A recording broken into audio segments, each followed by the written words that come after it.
I know you run for country, you run for coach, you run for yourself, you run for family, but you also run for and compete for community.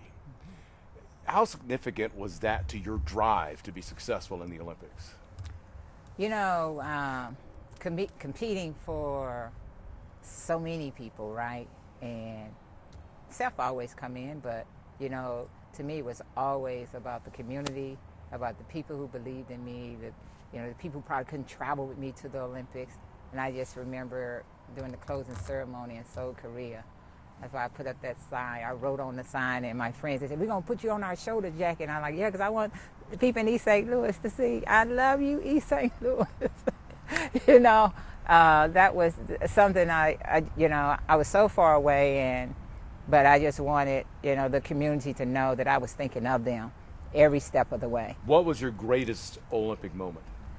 I would say my greatest Olympic moment, probably one I have to say, standing on top of the podium, winning the gold medal, in the heptathlon and breaking a world record, because it wasn't really about breaking a world record. It was put yourself in a position to decide which color medal that you wanted to get and to be in a position to win the gold medal. I mean, that's a great moment because not everyone can say they're an Olympic champion. What was your greatest Olympic disappointment? Probably my Olympic disappointment was the silver medal performance in '84 because I was physically ready, but mentally I wasn't. And I learned from that experience, and that's why I was able to come back in '88 with being strong mentally, because I was dealing with patellar tendonitis in '88, and I was like, I can't doubt myself. But, the silver medal, yes. Some people are like, what do you mean? I'm like, no, when you know you can be the best and everyone around you have prepared you to go out and execute, and when I didn't execute because I was dealing with an injury. Tell me about the games within the game at the Olympics. Well, yeah, so there are the games within the games, the gamemanship. People try to do things to get you lose your focus. Even within the competition, where other athletes from different countries might just accidentally move your mark. They're walking along the way and they see your shoe or your mark there, then they kick it. So for the long jump. So now you scrambling trying to figure out where is my placement. But I learned early on when I was in the '80 Olympic trials, and I saw that happen to one of our top long jumpers, Kathy McMillan. And a group of girls moved her mark. And then when it came time for her jump, she was scrambling. And then she ended up making the team on her last attempt. And I learned from there is that, okay, when no one is looking, I'm going to put mark my standard where they're stationary, they can't be moved, along with the mark that could be removable. When are you tougher on yourself? In training or in competition, and why? I'm tough on myself in training, and it's a little bit of both. Because in training, that's where the hard work takes place. That's where you're doing the repeat.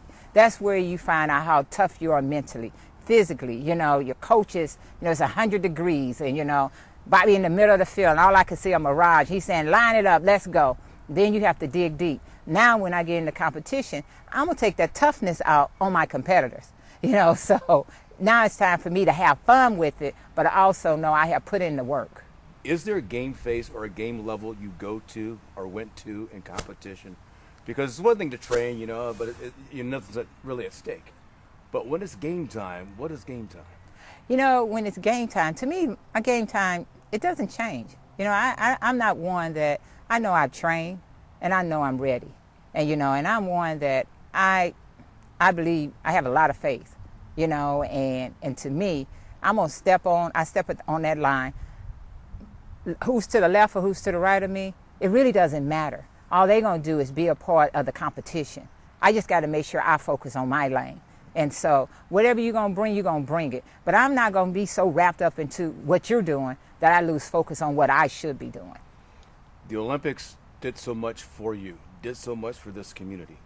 How tough was it to say, I'm retired? Wow, once I decided to retire, I knew it was time. Because I gave everything I had to give.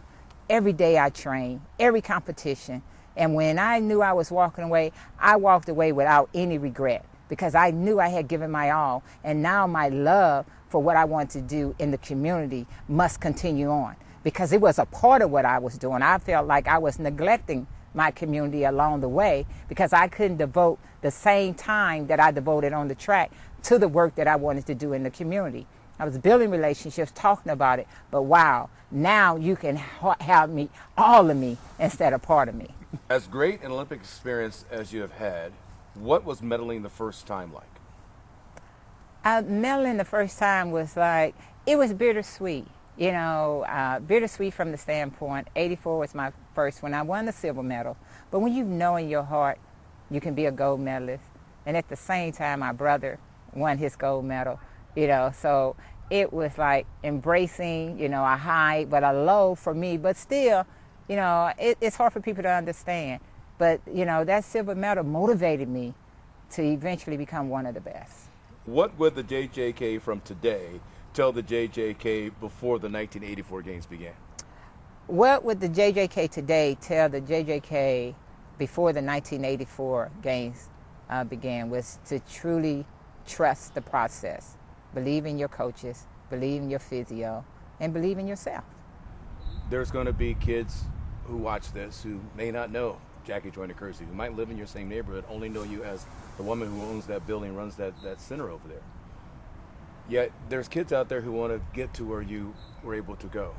What do you tell them about getting ready, preparing themselves, and focusing? No, what I would tell young people who probably like, well, who is this person? What did she do? You know, be committed to your dream. Always be willing to work hard. No matter how great people say you are, you have to still put in the work. There's always going to be someone else. But more importantly, stay true to who you are, work hard, be committed, and never give up.